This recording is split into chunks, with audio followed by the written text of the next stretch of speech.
All right, good morning. Thank you for that introduction, Kim, and thank you for that poll. It certainly got people thinking about what we're going to be talking about today, which is sharing some key findings that really pull back the curtain on a critical part of the management of concussion in sport, and that is the R of removing the athlete participant from play when concussion is suspected. So that single column in the complicated multi-stage protocols, or that single step in the guidelines.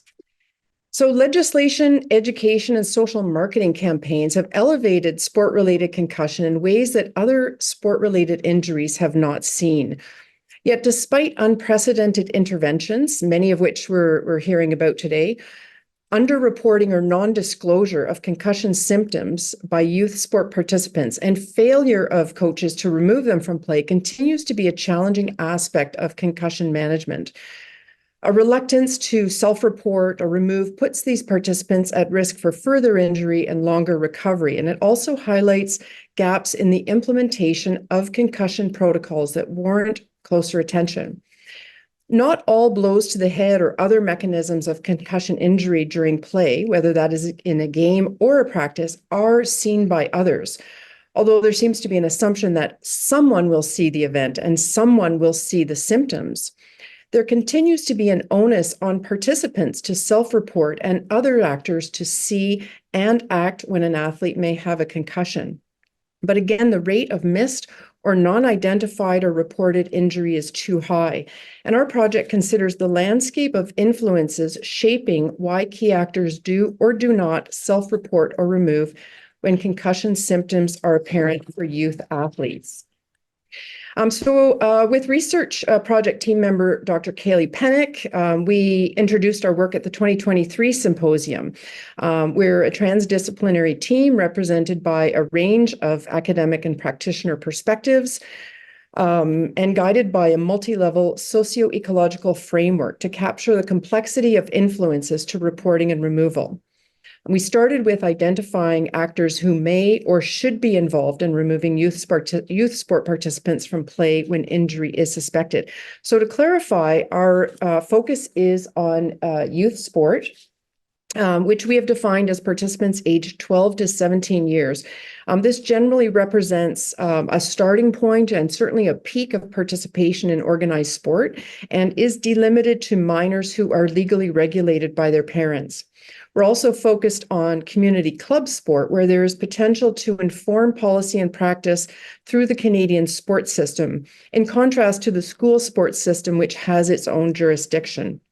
Our project has involved a realist review of peer-reviewed research that provides evidence of influences to reporting and removal. And we've determined patterns of influence, but only for sport participants and coaches' behavior so far. And this reflects the focus of research to date. So we'll take a look first at the collective and multi-level patterns of influence to youth sport participants, self-reporting or disclosing symptoms during play. So their disclosure is typically or most likely to a coach or a trainer if there is one, and to a lesser extent, a parent. So the influences in the figure can be seen as driving forces to reporting and disclosure. These are the green arrows, or restraining forces to reporting and disclosure, the red arrows. We see that girls are more likely to self-report. A participant-centered team or sport environment where an athlete feels cared for and supported is more likely to prompt disclosure, and recent concussion education that is essentially an intervention about reporting is a driving force, and these are the positive influences. There is unfortunately a wealth of forces that restrain or deter youth participants from disclosing a potential concussion, including intrapersonal or individual factors, uncertainty about the symptoms and their severity, and a desire to keep playing, which of course counteracts reporting symptoms. Interpersonal or relationship factors, a desire to not let teammates down, coaches or parents as well. And this is further complicated by the perceived importance of the game. As well as societal or cultural factors where toughing it out or playing through pain is considered part of the game or sport or part of sport in general. And we certainly heard about some of these negative or restraining influences from Jen Kish. So these influences highlight the conditions under which youth athletes are more or less likely to self-report. It's a complex landscape of both driving and restraining forces in which youth participants are expected to speak up about a potential injury. As for coaches, there's only one pattern of influence evident in the available research, and that highlights coaches' uncertainty about concussion symptoms and lack of confidence. And this is a restraining force to removing a youth sport participant from play. So the step of removing athlete from play is really not so straightforward. So I'd like to just take a moment to consider further the findings for sport participants specifically.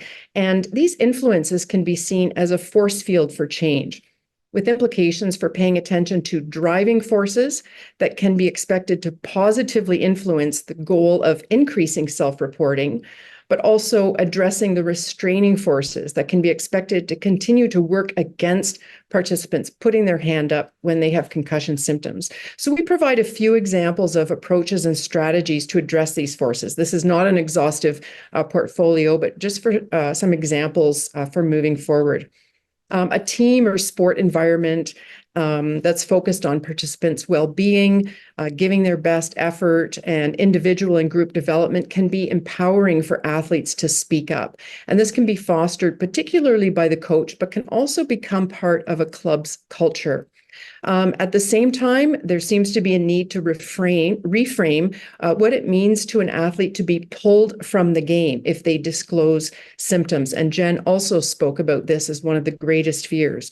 And this should not signal the death knell for their status on the team or their future in the sport. Instead, that it's a positive move for their health and a quicker return to the game.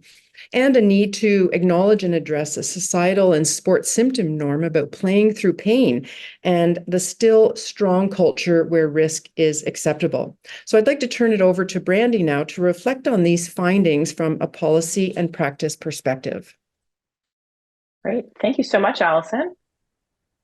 So to begin, from an injury prevention practitioner perspective, the question is, what is the value of these findings?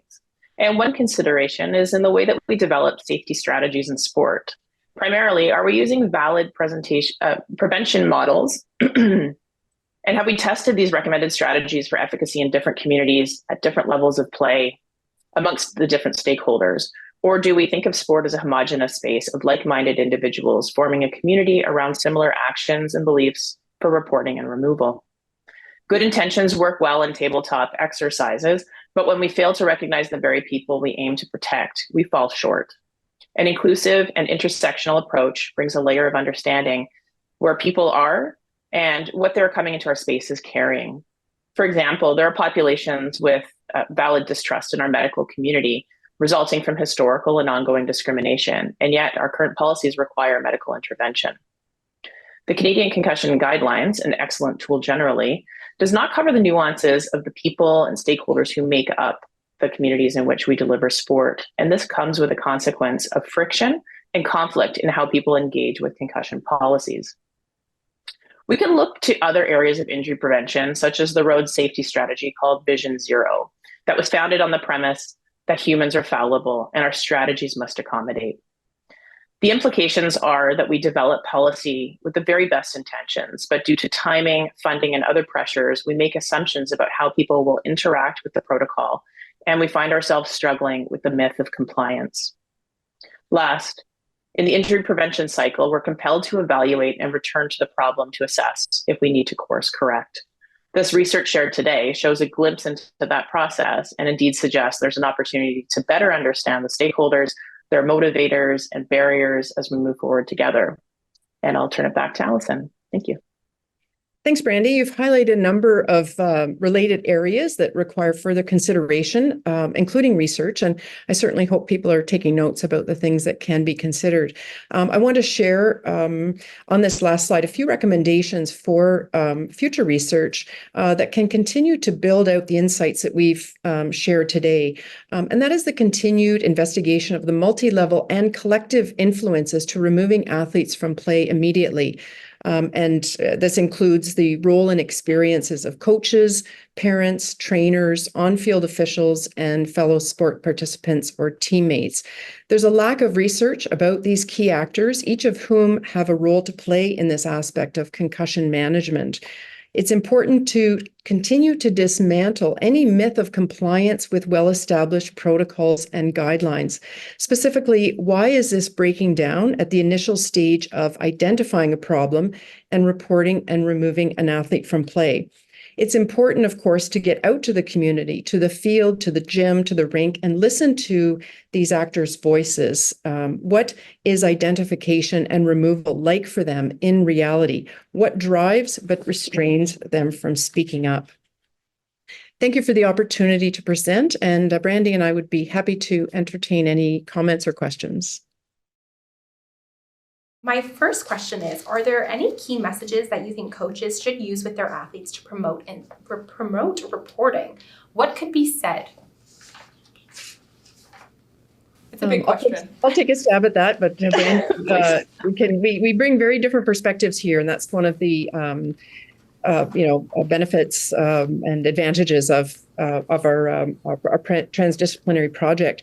The messaging for coaches is to be aware of the barriers that athletes are facing, and to be aware not just their own challenges with identifying, but if they have an assumption that the athlete is going to speak up, they're going to tell me something, that these are the things that are being held against them. So I think we present some important information here to understand that. And also the point about them playing a key role in establishing these participant or athlete-centered environments where athletes can feel empowered. But that's only going to come with some of the restraining forces being addressed and broken down. Yeah, that's amazing. And Brandy, did you want to add anything to that? I was going to add the second part to that around creating the supportive culture. One more question if you're up for it. Are there any strategies you have come across to help increase coach confidence to support removal and reporting in athletes? So there is a little bit of research, not enough to make it as a pattern of evidence in our study, but perhaps not surprisingly, coaches do feel more confident if there is a trainer present. And I'm not sure, I expect that is not because they are getting knowledge from the trainer, but that the trainer is an additional resource for them. Otherwise, the coach, we have to remember that the coach is playing a lot of roles here. They are running a practice, they're running a game, they're paying attention to the game. They may see a hit, a takedown, a headed ball, whatever happens. And unless it's quite a dramatic injury, as we saw in Osman's video, that the athlete may carry on. The coach has turned their attention to something else. And so they're expected to play a lot of roles and then go back and say, well, I don't know, was that a concussion? They're going to have to look to others. And so usually they're looking to the athlete. We've reported the restraining forces to athletes disclosing, and so relying on a trainer. The challenge is in a lot of our youth sport, we do not have trainers. We do not have medically trained trainers. We will have a designated person, perhaps a parent who's done a first aid course. And so, again, part of, as Brandy's been talking about, we need to consider these stakeholders and really understand that step, that column that says remove the player, remove the athlete, and what is actually involved in that, because it's not so simple. Yeah, absolutely. Brandy? Yeah, so well said. Not much to add other than just considering the heterogeneity of the classification of coaches and recognizing that everyone is coming into these roles with different levels of knowledge, understanding, confidence, awareness, motivators, and those barriers. And so, from coast to coast to coast, again, studying, understanding within these different communities and the people who are playing these roles to truly understand and address those limitations in recognizing and removal. Yeah, amazing. Okay. Thank you both so much for the incredible presentation. We really, really appreciate you coming out today. So thank you.